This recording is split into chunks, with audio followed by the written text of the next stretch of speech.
Hello guys, flex ko lang itong mga halaman ko.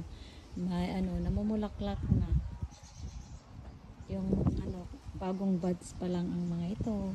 Malalaki yan pag maputi. Pero papakainin natin sila. Ito ang ginagamit ko yun. Miracle Grow. Itong isang malaking dyan, timba. Lagay ko lahat itong 3 tablespoon.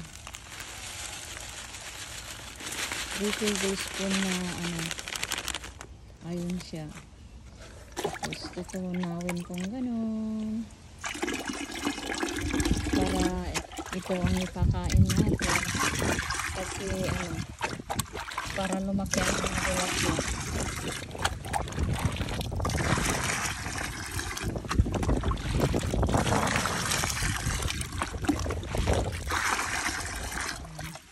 Ayun siya. Ito yung green. Ito. Marami yan.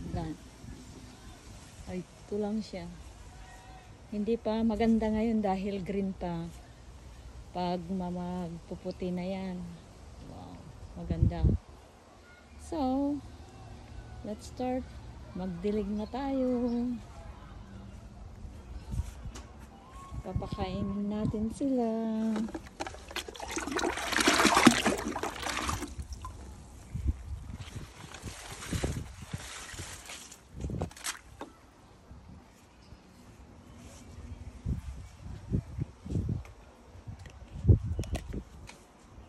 Yan ang dami. Yan guys.